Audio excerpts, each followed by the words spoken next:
Okay, welcome everyone. My name's Eloisa Ramos, and today we are studying the text of A Course in Miracles. We are on Chapter 8, Section 2, the difference between imprisonment and freedom.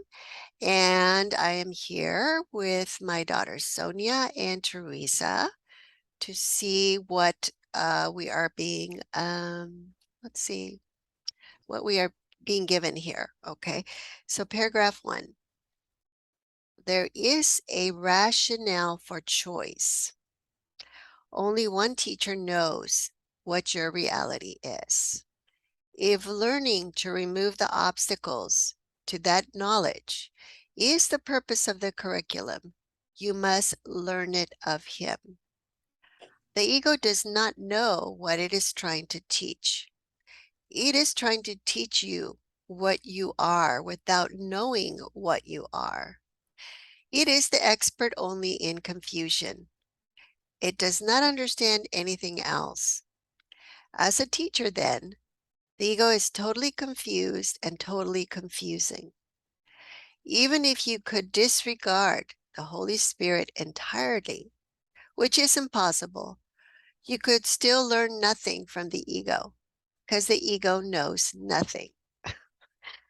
Oh, okay. So, so in a way, this is saying, okay, what we have taught ourselves, we've taught ourselves with the ego. We've basically taught ourselves nothing, okay? So there's really nothing there to let go of. And we just recognize that none of it was actually true. It could just be released all at once like that. And so what we were reading in the previous section, the direction of the curriculum, was that that basically the two thought systems in our mind are teaching us about what we are. And so this is continuing here, okay? And it's saying, look, there is a rationale for choosing the Holy Spirit or the ego, because only one teacher knows what your reality is, and that's the Holy Spirit. Okay, so if learning to remove the obstacles to that knowledge is the purpose of the curriculum, because remember in the previous section it said that the motivation was peace, and that peace was a condition for knowledge. So what we want to learn is how to remove the obstacles to peace so that we can meet the conditions for knowledge. And so and that's what the Holy Spirit teaches us. It teaches us how to remove the obstacles that are fear, conflict, let's see, believing that in opposition. So all those are obstacles to peace. And so the ego does not know what it's trying to teach you, okay? Because the ego is basically the belief in separation and division, in war, in conflict. And that's what it looks for. It looks for ways of finding something wrong to instigate, opposition, war, conflict, fear, that kind of a thing. And so it doesn't know what it's trying to teach, because it's not really trying to teach anything. It's trying to keep us from learning what we are in truth, because the ego represents what we think we are in an imaginary world, which is separate from God, from our source, and still have life from that source. So let's see, number 5, it's trying to teach you what you are without knowing what you are. Well, it can't teach us what we are, okay, because what it thinks we are is that we are separate from God as a body or as an ego identity, which is not what we are. So when we are confused, we've allowed the ego to do a really good job um, on what it's supposed to do. It's supposed to keep us confused. That's its expertise. Verse 7, it does not understand anything else. As a teacher, then the ego is totally confused and totally confusing. Yeah, because all it makes is contradictions. And actually, that's kind of the way that we can release our belief in a lot of the ego ideas, because they're contradictory. And so they don't really say anything. If I'm saying two things that are the opposite, what are you going to believe? I'm, I'm telling you, I'm, t- I'm telling you, Sonia, I love you, but I hate you. Well, what are you going to believe? Uh, so even if you could disregard the Holy Spirit entirely, which is impossible, you could still learn nothing from the ego, because the ego knows nothing. Okay. Um, yeah, the ego is a make-believe idea, and so it cannot know anything in truth. And that's why we pick a different teacher. We pick the Holy Spirit. Okay, number 2. Is there any possible reason for choosing a teacher such as this? Does the total disregard of anything it teaches make anything but sense? Is this the teacher to whom a son of God should turn to find himself? The ego has never given you a sensible answer to anything. Simply on the grounds of your own experience with its teaching, should not this alone disqualify it as your future teacher? Yet the ego has done more harm to your learning than this alone. Learning is joyful if it leads you along your natural path and facilitates the development of what you have. When you are taught against your nature, however, you will lose by your learning, because your learning will imprison you. Your will is in your nature and therefore cannot go against it.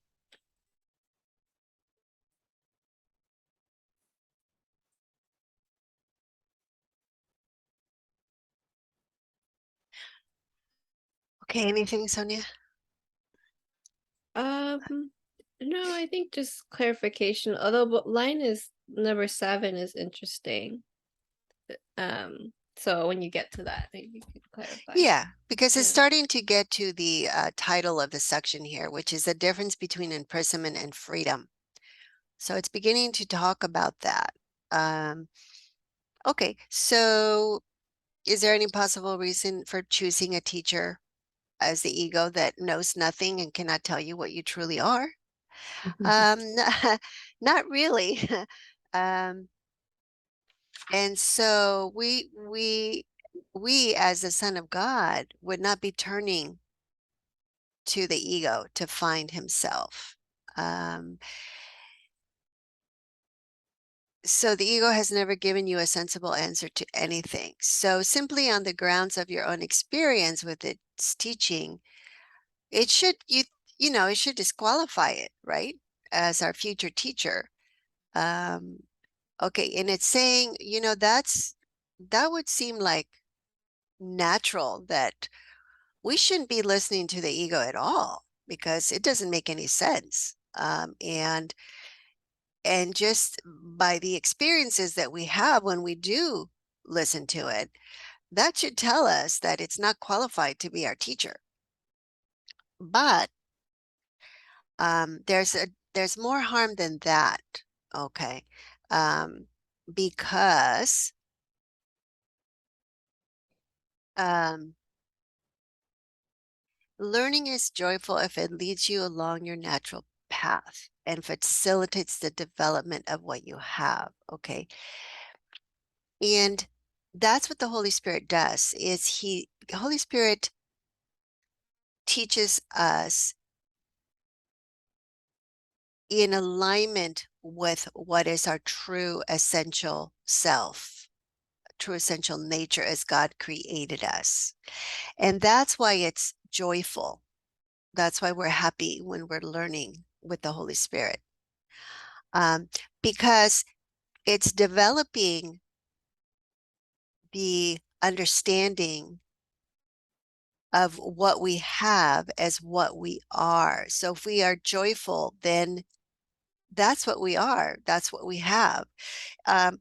So there's no difference between what we are as a being and what we have in terms of the experience that we have.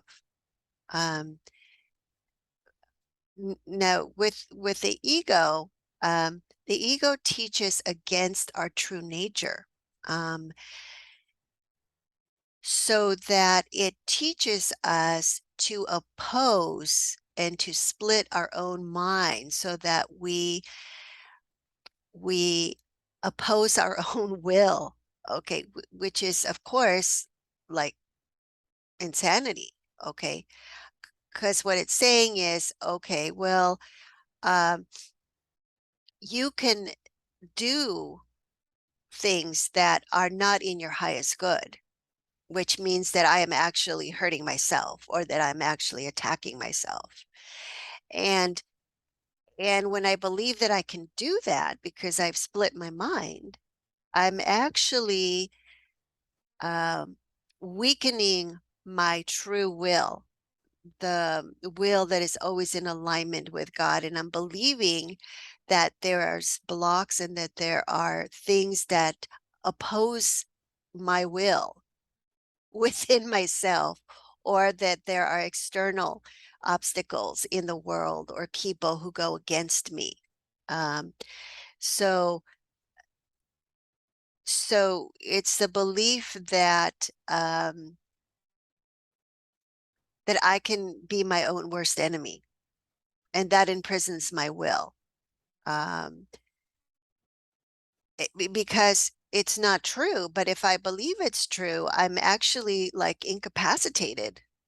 I incapacitate my will. I can't do anything. And a lot of times, if we get into addictions, that is sort of the sense of being incapacitated.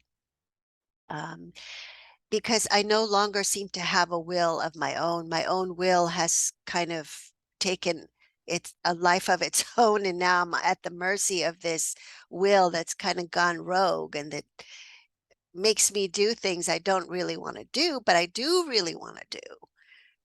So there's always this internal conflict going on. Um, and so what this is saying is that, that all of that is unnatural. Um, and our natural will is your natural will is in your nature, and therefore cannot go against it. So our will is part of our nature, it's part of how we were created by God. And that's why it cannot be split. We cannot go against it. And that's why we cannot oppose God. We cannot actually attack God. We cannot accomplish what we call sin. We can believe that we have accomplished it, but we can't actually do it in truth, in reality, um, only in our imagination. Okay. Anything else there? So you could say that a state of inner conflict, which is really a loss of inner peace, it's an imaginary state, because it's not our true nature. And what is not our true nature is not real. But we give it power as a belief in conflict and separation in the ego. And that's why we block our own power. We block our own will to create, and we miscreate situations in our life that are very painful, and we make a lot of suffering for ourselves that way. So, okay, number 3. The ego cannot teach you anything as long as your will is free, because because you will not listen to it. It is not your will to be imprisoned because your will is free. That is why the ego is the denial of free will. It is never God who coerces you. because he shares his will with you. His voice teaches only in accordance with his will, but that is not the Holy Spirit's lesson because that is what you are. The lesson is that your will and God's cannot be out of accord because they are one. This is the undoing of everything the ego tries to teach. It is not, then, only the direction of the curriculum that must be unconflicted, but also the content.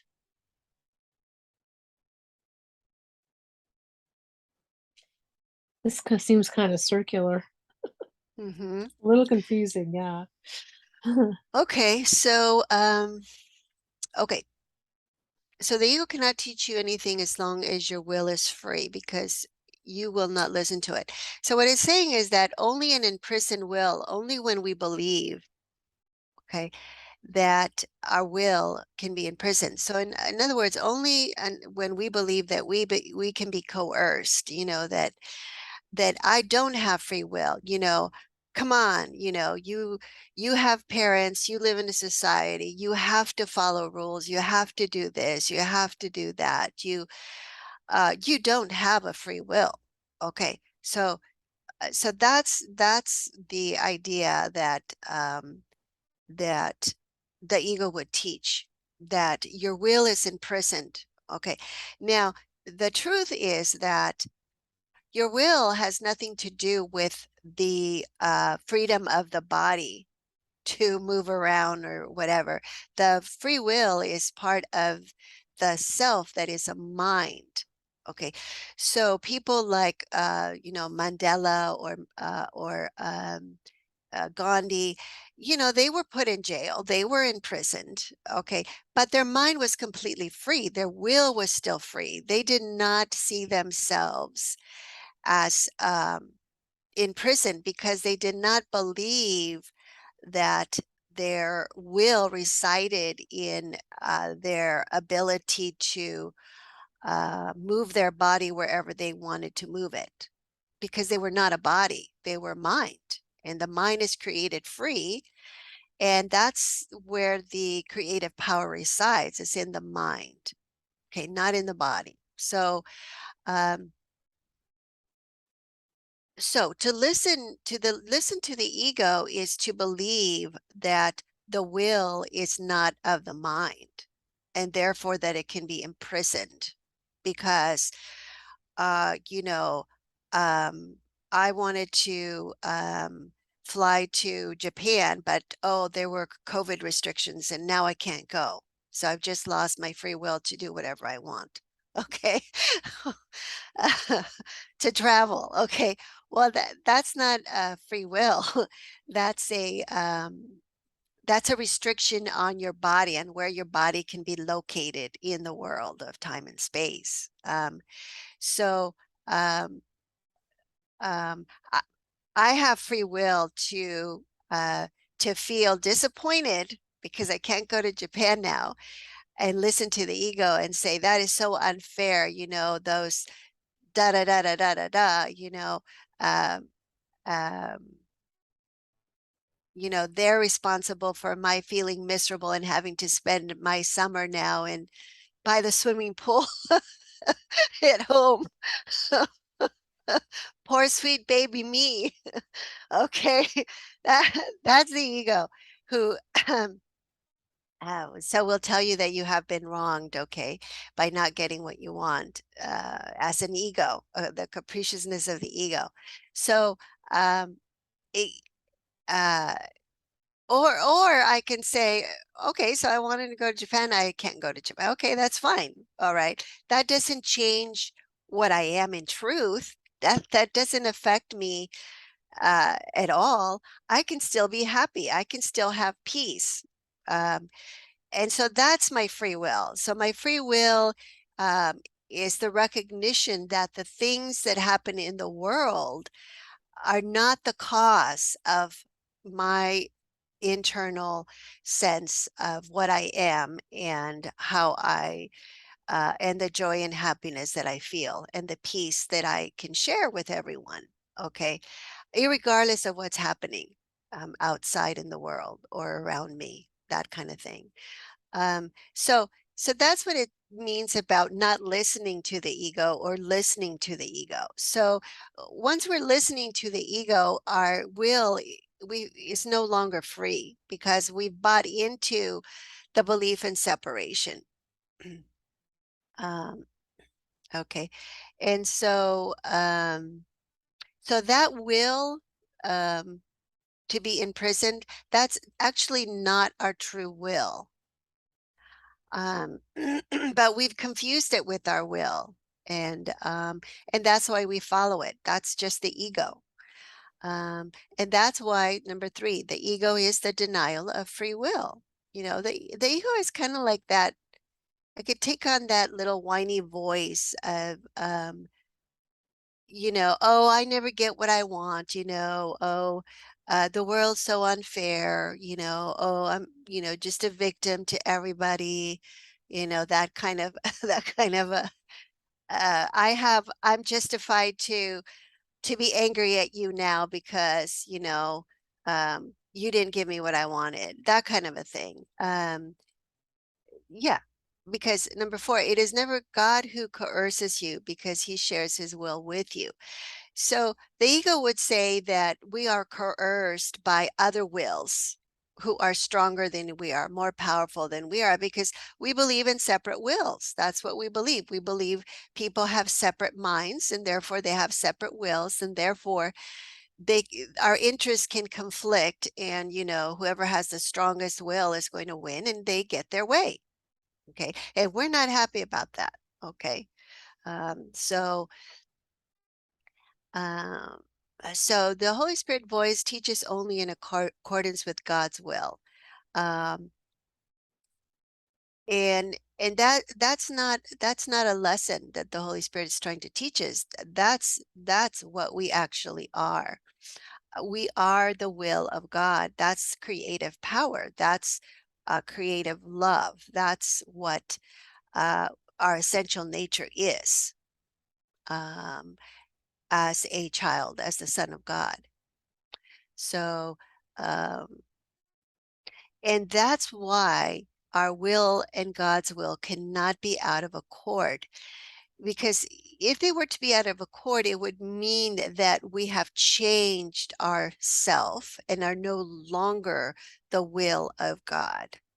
Okay, which is not possible because the will of God is all powerful and it's one.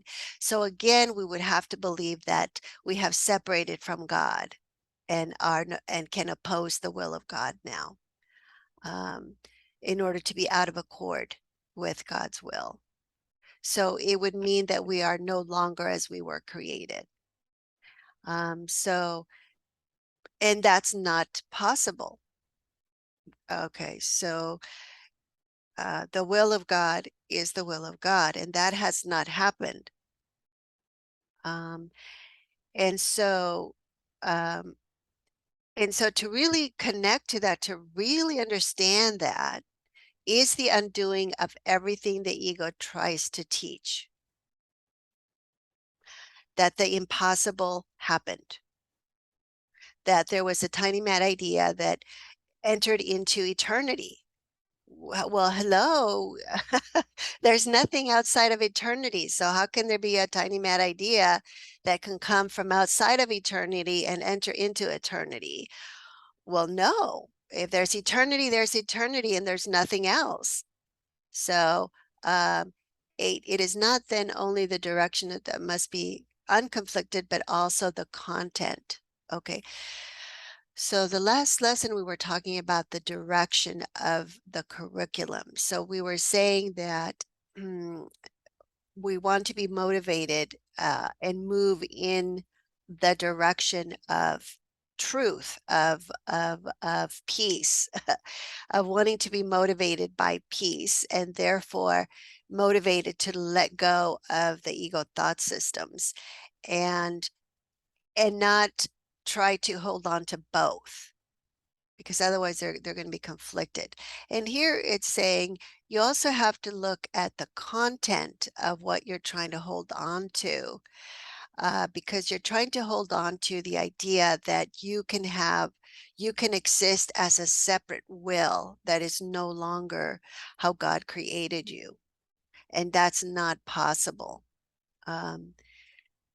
So content is the idea of what we are. So we also have to bring the motivation into alignment with the content of what we want to believe we are.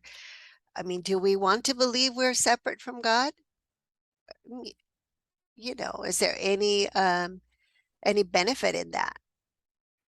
What could be the benefit? Well, you know, there's only benefit to a delusional mind who thinks that they can be greater than God by opposing God, by believing in an idea that's not possible. But if I believe it, then I could believe that I can actually attack and kill God and be greater than God, or at least usurp his throne.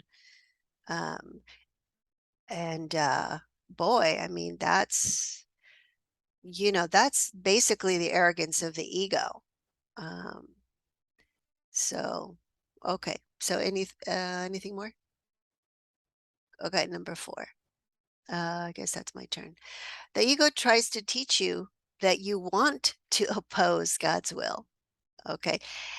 This unnatural lesson cannot be learned, and the attempt to learn it is a violation of your own freedom, making you afraid of your will because it is free.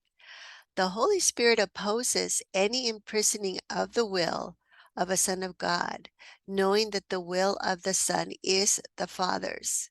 The Holy Spirit leads you steadily along the path of freedom, teaching you how to disregard or look beyond everything that would hold you back. Okay, so to imprison our will means that we want to believe the idea that we can actually oppose God's will. And therefore, there would be an incentive for me to not let go of the ego thought system. So, so that's basically what the ego is trying to teach us, is that there's a benefit because it benefits the ego to believe that we can oppose God's will. And then it says, well, look, you have actually dethroned God. You are greater than God now. So there's a lot of what's the word?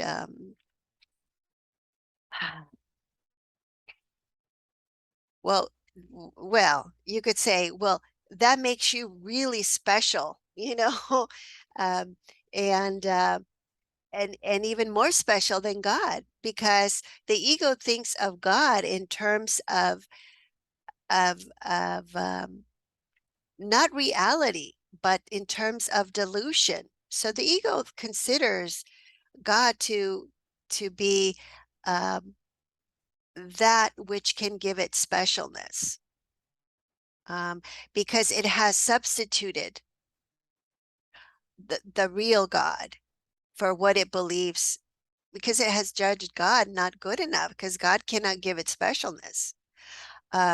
So this is an unnatural lesson and cannot be learned, and the attempt to learn it is a violation of your own freedom, making you afraid of your will because it is free. Yes, so a lot of times, and I could say that we can believe that our will is bad. Okay, and we will be afraid of it, okay, because and the reason why we'll believe that our will is bad is because we will believe that we have done bad things that have attacked God, so that we believe we are sinners, okay? And once I believe that I have done bad things, of course, maybe I didn't even mean to, but I did them anyway. And now I can't trust my own will. I can't trust my own self, because I can't trust that I won't do that again. Okay. And so once I become afraid of my own will, I have imprisoned it. because I will have to try to restrict it and say, no, it will be like this, there will be this kind of conflict, this kind of tug of war, because, no, I can't go near a bar because I have a weakness for alcohol, and then I do all these awful things. So then I have to try to restrict myself, to try to keep myself, my quote unquote bad will, from doing bad things that I'm not supposed to do. Okay. And that can be for any kind of, it can be for sex, it can be for gambling, it can be for anything that that has been you could say a sense of not having control of my own will. So I will try to control my will, and I will try to imprison it because I don't trust it. I believe it's evil. Okay, the Holy Spirit opposes any imprisoning of the will of a son of God, knowing that the will of the Son is the Father's. So, Holy Spirit knows that our will is the same as our Father's, and that it is only loving, and therefore it is fully trustworthy.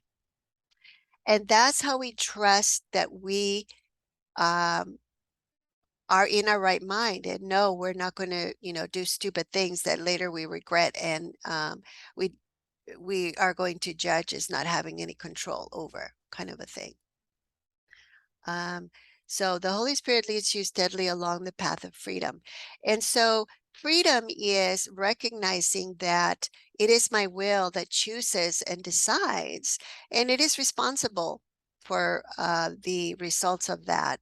And I'm not afraid of that. So I can accept the responsibility of the power of my own free will. Okay, because I'm not misusing it to miscreate. I'm not misusing it to believe that I'm going against what God doesn't want me to do. Because that's a belief in sin. So once we believe in sin, we're going to try to imprison our will because we believe that we have already separated and opposed the will of God. And now we have a will that is kind of, evil or gone rogue or is out of control, kind of a thing. And we can't trust it. We're afraid of it. So let's see. Okay, and so the Holy Spirit is leading us back to the path of freedom, okay, where we can again trust that our true nature is loving, and we can trust the will of God and our will because they're the same. So, okay, number 5. Sonia? Oh. We have said that the Holy Spirit teaches you the difference between pain and joy. That is the same as saying he teaches you the difference between imprisonment and freedom. You cannot make this distinction without him because you have taught yourself that imprisonment is freedom. Believing them to be the same, how can you tell them apart? Can you ask the part of your mind that taught you to believe they are the same to teach you how they are different? It can't. Yeah. Yeah, it Yeah. can't. So we get confused here because we look at the opposition to God, quote unquote God, or what God would have us do as our free will. So that's actually imprisoning the will when we believe that we are doing something to oppose God. And a lot of times it's because we confuse God with our parents, for example, or with societal authority or something. And so, the teenager rebels. Okay. And the teenager says, the heck with it. I'm going to do whatever the heck I want, and that's my free will. And so I'm going to go and do illegal things, and I'm going to go and have unprotected sex, which my parents don't want me to have, and so I'm going against their will, and I'm going to go eat all kinds of junk food, which I know is bad for me, but I'm just going to do whatever the heck I want. Okay. And that is freedom. Okay. That's not freedom. That's actually imprisonment. So that's what 3 is saying. You cannot make this distinction without him because you have taught yourself that imprisonment is freedom. Okay. So freedom is to recognize that the will of God is our will and to co-create with that will of God as a loving being that is our true nature. That's what freedom is. It's co-creating with God. Okay. So to choose to quote unquote oppose God, of course, is not possible. But in our mind, we substitute authority, worldly authority, for God, and then we go against that, and we call that free will. I'm going to throw care to the wind. I don't care what happens to me. I'm just going to, be a free spirit. Okay. And wake up with, venereal disease in a week and I lost my wallet at the bar and I crashed my car on the way home and then I'll deal with that mess, but for now I'm a free spirit. Just do whatever I want, no thought of consequence. Okay.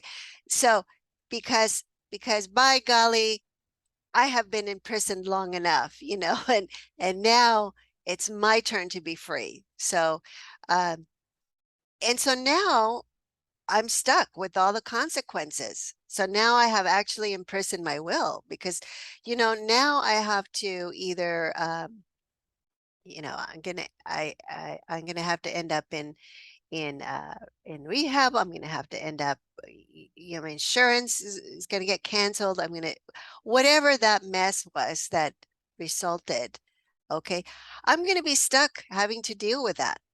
Um, so, uh, so to believe that imprisonment is freedom is to go against our highest good. Because we don't know the difference. And and the ego definitely doesn't want us to learn the difference. So we have to be motivated to see how unhappy we are, okay, and the mess that we made, to decide, okay, I got to look at the error and change my mind, change, decide for the Holy Spirit now. Instead, notice that there's a difference between pain and joy. Hello, that throwing care to the wind, well, that only landed me in pain. Okay. So anyway, number 6, and I guess we confuse the responsibility and the irresponsibility there because a lot of times we confuse the responsibility with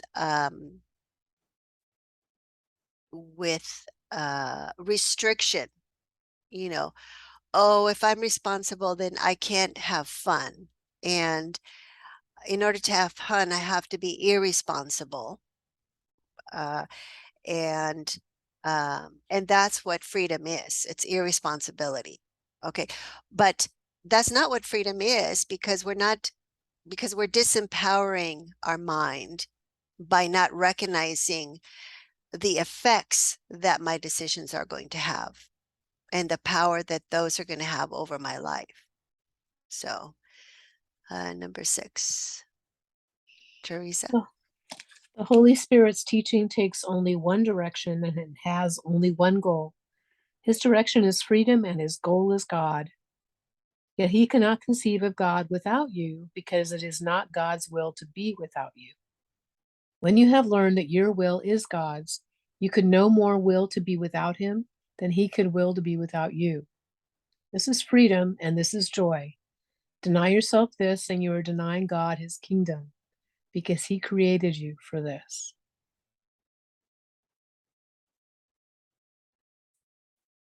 Wow. It's just reminding us that we are with God. Mhm. Yeah, so in truth, we cannot will against God. So anytime we think we're willing against God, that's a fantasy. We're imagining things, we're making things up, and that's miscreating.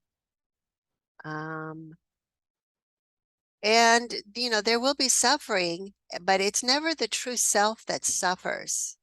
It's that self-image that we made up, that is associated with the ego, the separate self, that suffers the consequences because the ego thought system is not is has consequences in time, has effects in time, but both the cause and the effect are not real to the Holy Spirit. That's why the Holy Spirit can undo them.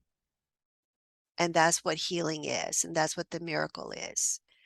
It's undoing of all the effects of having chosen wrongly once we change our mind and are let's see, and are open to the help from the Holy Spirit to undo the errors that we made. And so that's what it's teaching us. It's teaching us that that our true freedom is with recognizing that we can only will with God. And this is the source of our joy, because it means that everything else that we miscreated can be healed and can be undone. And so that's why there's no guilt. It's just an error. And the error is there for us to see and to provide the motivation for choosing the Holy Spirit as our teacher, as the correction.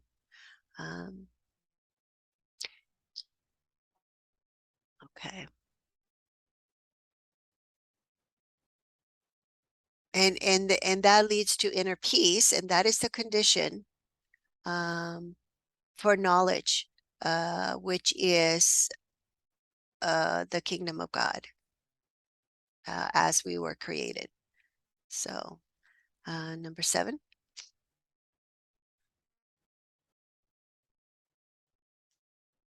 Whose turn is it? I guess it's my turn. Oh.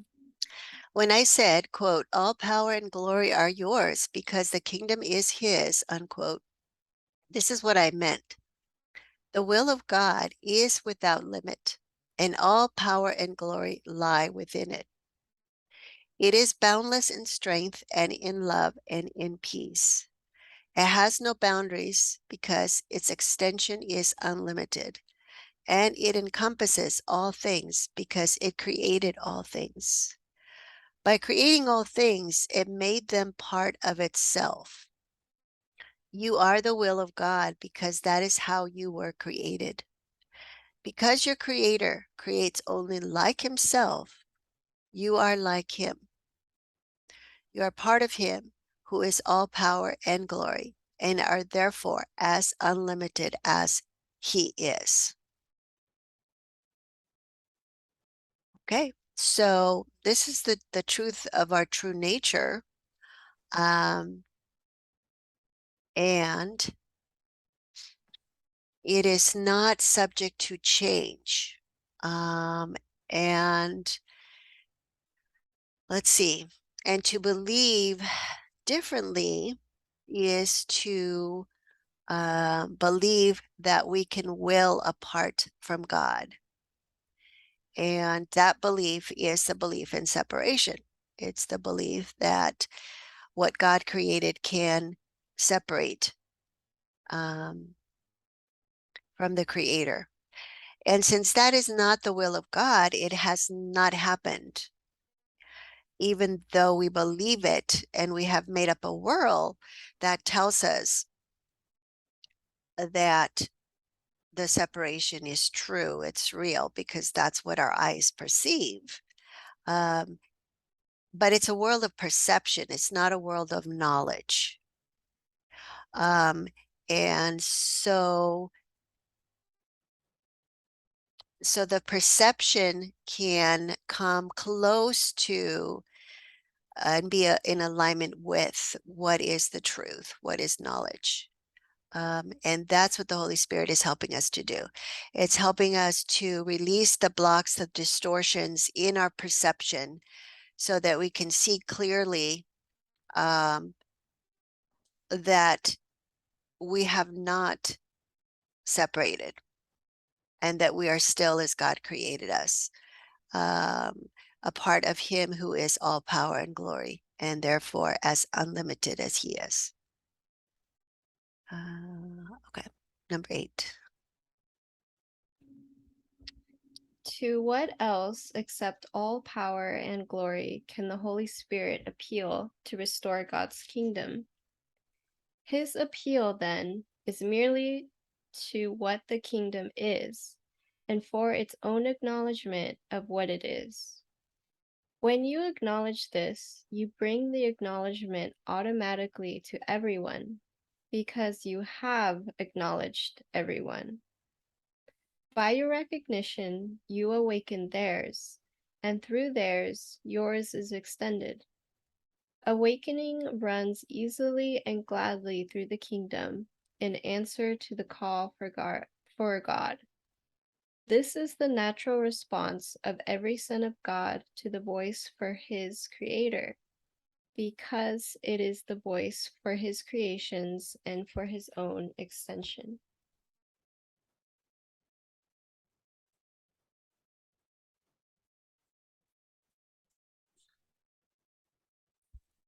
I have a question. Mm-hmm. In the Bible, how do they use the word glory? Because whenever I read that, I get confused, like how, like what they're saying, at least, well, both in the course, but in the way that it's used, like out of it, like just, in like, I guess the language, the dictionary. I guess I should look that up, but um, I guess I just don't understand that word. Yes. So glory is always used in association with God, but in the world, the word glory is used in association with victory over an opponent. It's associated Mm. with triumph over an opponent.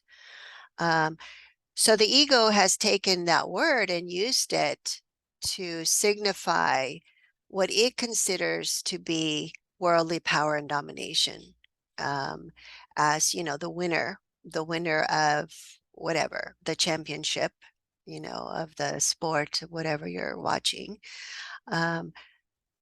So it would be to be glorified. So glory comes from the idea of to be glorified as the all high, all powerful God. And so in the world, it's used more for idols, for people that we perceive to be uh, of greater skill, of greater talent, of greater worth, of greater value than ourselves. Mhm. There's in the world, glory implies inequality, like it implies separation. But for God here, to what else except all power and glory can the Holy Spirit appeal to restore God's kingdom? This is talking about the nature of God and the nature of our true nature as one with God. And therefore, there is no separation between Son and God. So the power and glory of God is also shared with his children because we are part of the kingdom. And he extends his kingdom by creating like himself and therefore extends that power and glory to them. Glory is also another word for heaven. Oh, okay. Yeah. I didn't know that. Mm-hmm. Yeah. So it's that state. It's a state of heaven, of the kingdom. So his appeal then is merely to what the kingdom is, and for its own acknowledgement of what it is. So it's appealing to us as the kingdom to recognize that we are the kingdom, and to teach that to everyone who has forgotten it. But that's the truth of what they are. That's why number 6 says, this is the natural response. So 5, awakening runs easily and gladly through the kingdom in answer to the call for God. So the call for God is coming from the self that believes it is separate from God. So if we're calling for God as we're calling to heal that separation. And this is the natural response of every son of God to the voice for his creator. So that our natural response when we call for God is the voice of the Holy Spirit, because that's the link, that's the mediator that brings back the remembrance that we have forgotten, that we are still with God, that we are that same the same sun that God created and has not changed.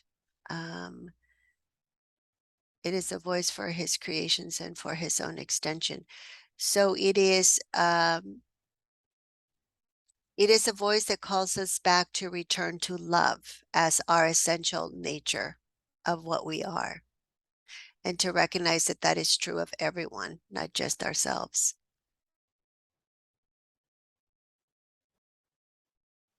And for that, we need to recognize the difference between imprisoned will and free will, or we will oppose, or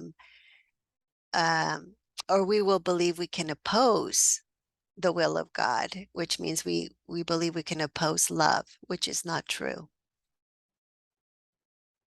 And of course, that belief leads to all kinds of beliefs that are not true. And that's the whole ego thought system. You know, the belief in sin and evil, in conflict, in war, in death, in, yeah, being a body. Yeah. Okay.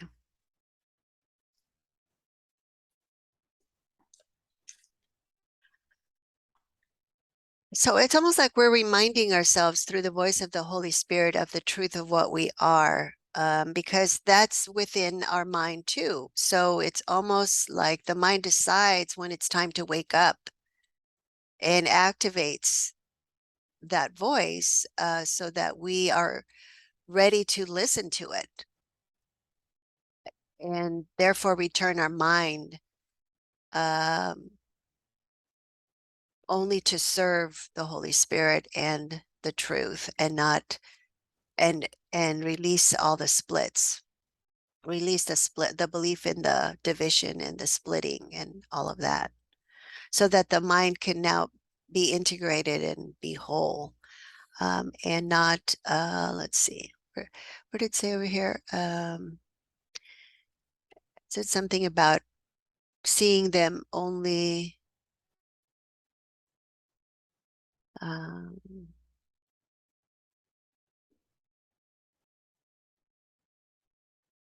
yeah, number 4 in paragraph 4, the Holy Spirit leads you steadily along the path of freedom, teaching you how to disregard or look beyond everything that would hold you back. Because everything that we look upon that would hold us back imprisons our will. And that is looking with a ego who's always looking for, okay, what did you do wrong? You know, what's unfair? What can I find that I can use to condemn you, to judge you, to belittle you, to make myself more special than you, to make separation real and to divide. So, so it's teaching us how to disregard all of that and not see it there, because it's really not there. It's almost like the veil that's between the real world and what we are seeing, so that we can see with holy vision, with true vision, rather than with the eyes of the body. Yeah. Mm-hmm.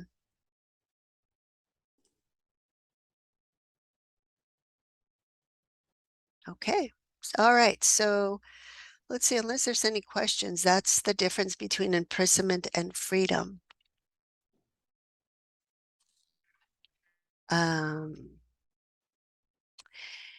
And so thank you very much. And we will continue next time with the next section, the Holy Encounter. Okay. Bye. Bye. Bye.